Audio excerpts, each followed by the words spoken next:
The You talked about having to have a gimmick to be successful. I think that comes from James Baldwin as well. Yes. Yeah. Yes, right. And yeah, because I could kind of relate it to that. So for you, your gimmick was football. It was going to be plan A and B were both football, NFL or Yeah. CFL. Yep. But you did end up going to Northwestern. Any regrets on not taking the scholarship and going to college that you had to pay for? I was determined to go to Northwestern. I loved the school. I loved the campus. They had a journalism program.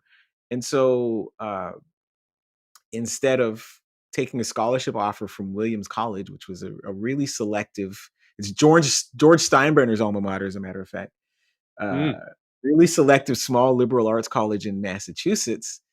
I decided to enroll at Northwestern, join the football team as a walk-on, take out a bunch of student loans. Sometimes in the first, especially in the first few years yeah. after I graduated, and I'm just looking at this student loan statement every month and just paying that thing off. I thought to myself, man, I probably should have gone to Williams College, or at least, even stayed here, Uh, gone to U of T, and paid a lot less money in tuition. Uh, but in the long run, I feel like I wound up with the life that I was supposed to live, that I'm supposed to be living. Not to say that everything's perfect now, and there's still things I'm working toward, but my wife, I met her on an airplane randomly. right. Um, in 2004, and then we just whatever, that was just one random meeting, and then our next meeting was just as random 3 years later, and that was when we stayed in contact. But, if I had gone to Williams College, I probably would have pursued something other than journalism. And just so many of these other details, I don't know that life would have put us, my wife and I, my future wife and I, on the same path those two times, right? So I changed that one detail. So many other things are different. And so it doesn't really make sense for me to wonder what Right. would have been different.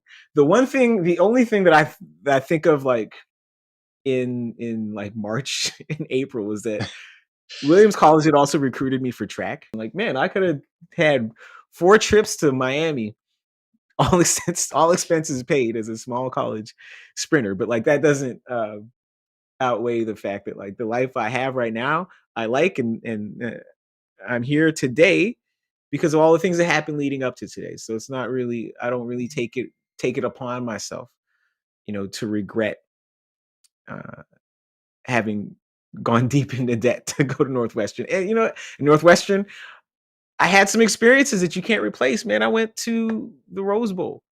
I went to the Citrus Bowl. I saw, as a Right. bench warmer, Yeah. as a bench warmer, I saw Keyshawn Johnson and Peyton Manning. Got a front row seat to all of that. And I have friends that are like friends for life. And there can be guys that, like, I haven't talked to for 10 years, but they call me, they need me for something, I'm there. I call them, I need them for something, they're there. Uh, and so that kind of thing you can't replace, and it's hard to put a price tag on it. And I'm not sure that I would, given the way my life is right now, and I really enjoy it, go back to 18 years old, go to Williams College, and take my chances. Now, I'm sure my life would be fine if I went to Williams College. It would just be very different, and I like the life I have now. So I'm not really caught up in, Yeah. what the ramifications would have been if I'd made a different choice at 18.